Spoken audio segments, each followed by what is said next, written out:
Alright YouTube, what's going on? This is just going to be my review of the Condor Softshell jacket. This is the foliage green version, so don't think it's a washed out OD or anything. In my experience, these things don't fade like some people may think they will. Anyway, the first thing you're probably going to notice whenever you check this jacket out is its huge abundance of pockets. There's a chest pocket on either side. There is an upper arm pocket on either side. There is a game pocket on the on your back. This is just the mesh you can see on the inside part. And then on either side, over here and over here, you have your inside pockets. Alright, first we have here is the chest pocket. Like I said, there's one on either side. And this pocket, it is a fairly deep pocket. It runs down to here, and it runs the entire length of the zipper, which is most of the way up your chest. Now, these pockets, although they are fairly large and fairly deep, there are two smaller pockets within them. There's one larger small pocket and one smaller additional pocket inside. Now, the bigger pocket is big enough to hold a smartphone. My old cell phone I had was an HTC Inspire from AT&T. You Verizon users, I think that's the same as the HTC Desire, I'm not sure. But it was a huge phone, and it fit in the bigger pocket perfectly fine. Right now I've got an iPhone 5, and it holds it perfectly. Now the smaller pocket, it would be more useful for pens, pencils, marker, maybe a smaller pocket knife. I haven't got any of my knives to fit, but then again, I don't really have any smaller pocket knives. So, I guess it's worth trying out, see if your pocket knife would fit. I mean, you can put it on either side, I guess. If it doesn't fit the smaller one, slide it in the bigger one. Alright, moving on. Here we have an upper arm pocket. Like I said, there are one on either side. Now, these pockets typically there are no fasteners inside here, so this would be more useful for, say, documents or anything like that. Anything you need quick access to. Now, there is a D-ring way up here in the pocket.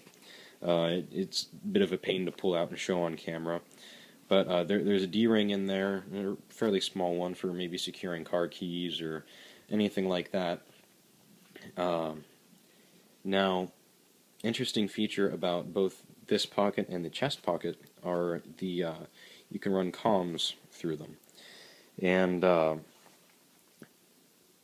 these, as you can see, run in, and then this one ends up running up through the sleeve. Alright, moving on here. We have the inner pockets. Now, these inner pockets aren't all too useful if you're wearing a plate carrier or anything, because you got to unzip the jacket entirely to get inside of them.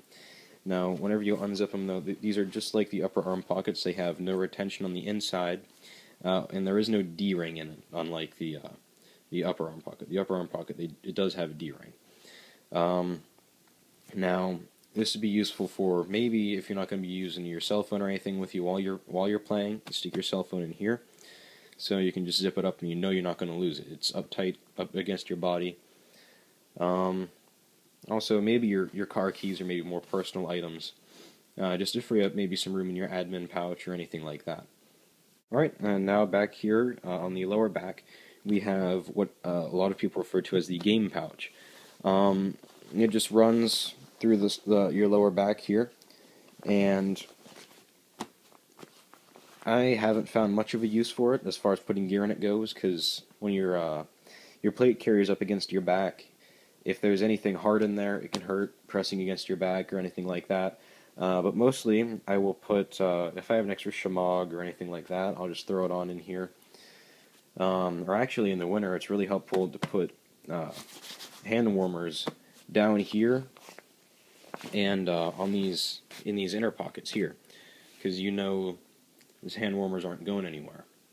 Right, now the one pocket I failed to mention at the beginning here was the forearm pocket on the left forearm, and that I didn't mention it mainly because I don't see much of a use for it.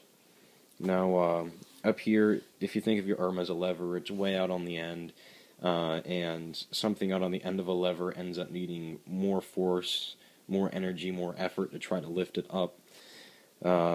However, I guess if you do want to put ID cards or documents or anything in there, that is perfectly fine. Alright, now moving on to some features that are sewn onto the jacket that aren't pockets.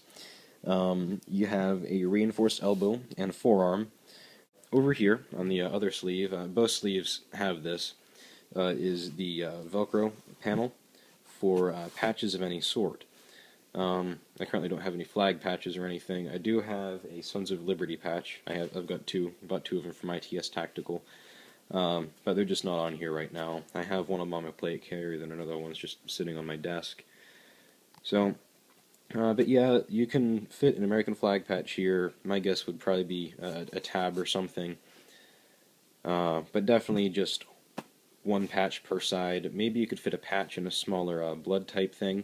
I'm not 100% sure. I haven't tried it myself yet. Alright, now the hood is probably one of the more complex features of this jacket.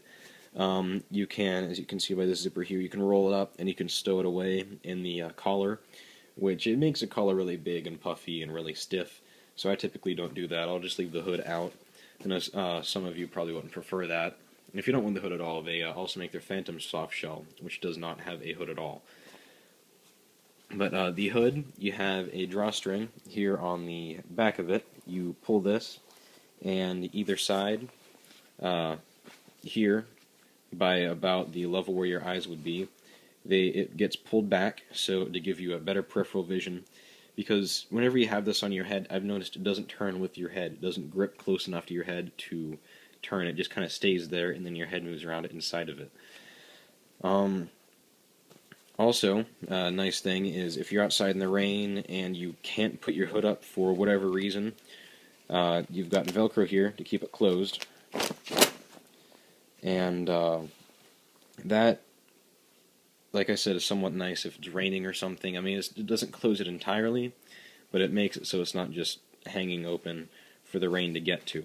Alright, now, in addition to the drawstring on the back part of the hood, over here we also have a drawstring within the two chest pockets that you pull on, and it tightens the hood this way. It cinches the opening for your face. It cinches that down, makes it smaller and tighter. Alright, now moving on to the adjustability of the jacket itself. Certain things you can do to adjust it for comfort. There are pit zips running the length here.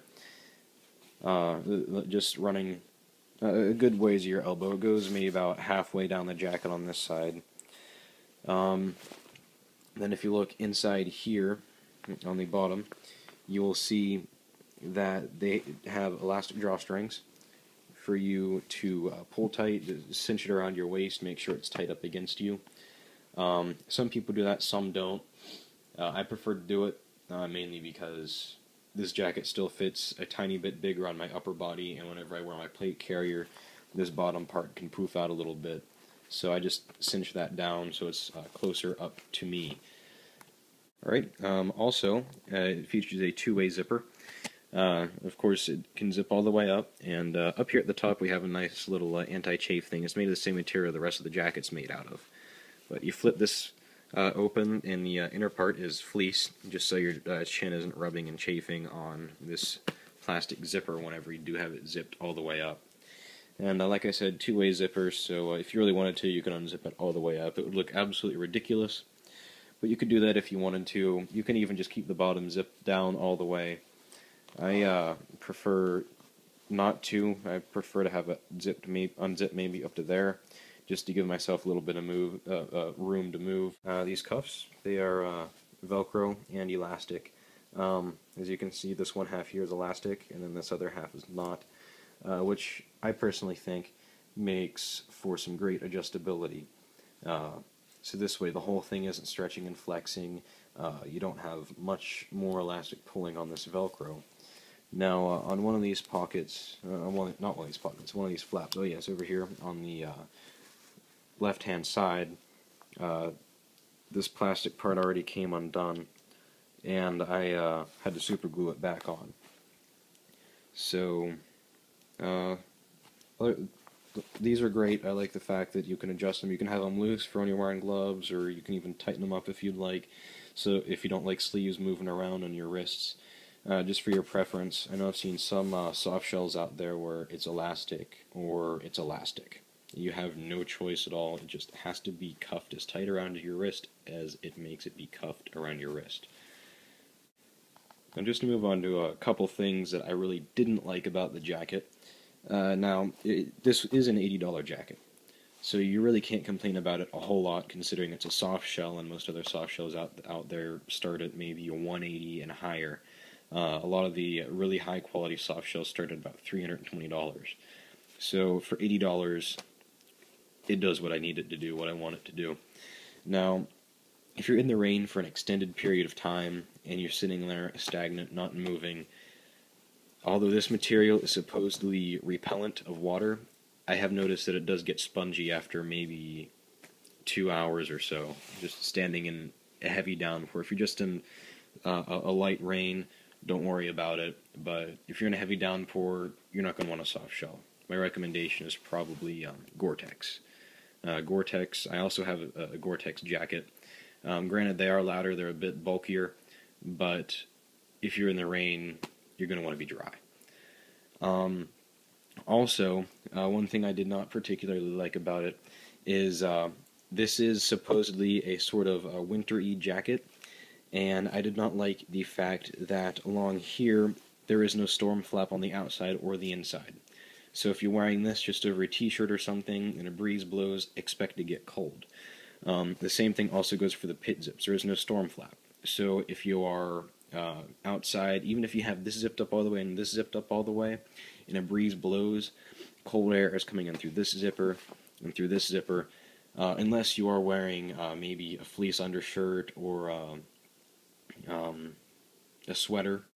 Now, although the zipper is very nice because it can go both ways from top or bottom, the teeth are very, very fine on it. And because of that, the teeth end up feeling very cheap, and a lot of the times down here close to the bottom, when I try to unzip it, it does sometimes get jammed, and I can't unzip it without me zipping this part up all the way and then back down, and then me pull the top one down along with it.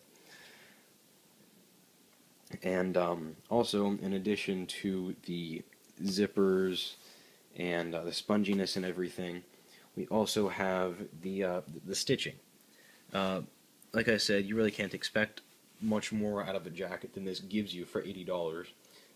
But the stitching in some places is fairly weak. I'm going to have to restitch this sometime soon. I don't know what made that come apart. Whenever I bought the jacket, I had to take a lighter and just burn several of the threads. All in all, this jacket is great. Like I said, for the $80 you pay for it, you can't beat it. So I'm alright here. I put on the jacket and just a plate carrier really quick so I can show you.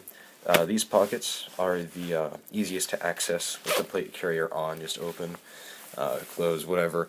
Over here, you can just reach into your plate carrier, access the chest pockets. Also up here you've got this one.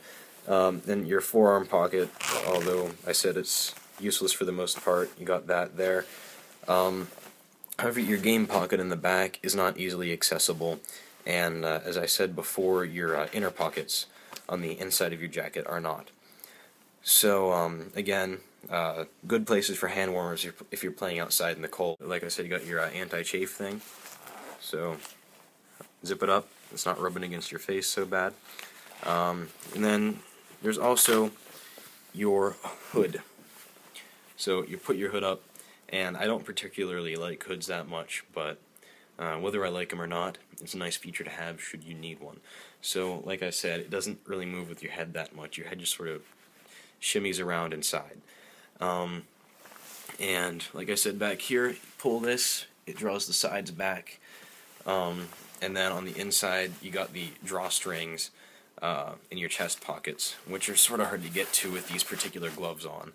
But if you're just wearing Camelback gloves or some Nomex gloves or mechanics, they'd be easier to get to. Well, these are Nomex gloves, but they're heavier weight Nomex gloves. So that should be it for this review. Appreciate you guys for watching. So comment, rate, subscribe, and I am taking suggestions for anything. Coming up here within the next week or two, you can expect for me to have a video explaining to you what a BDU raid mod is, and I'm going to do a video on how to do one. So, alright, thanks guys. Have a nice day. Right now, in the process of taking this jacket off, right after I got done making this review, I ran into a problem with the zipper that I believe I mentioned. Down along the bottom here, it a lot of the times gets caught, and it won't unzip or come undone. So I just figured to give you guys a heads up about that. You just got to wrestle with it a little bit to try to get it to come undone. The plastic is pretty flexible for the most part, so you should just be able to work with it and then pull it apart. So just don't do it so badly that you rip the zipper out or break it entirely. It's bad. Don't break your zippers.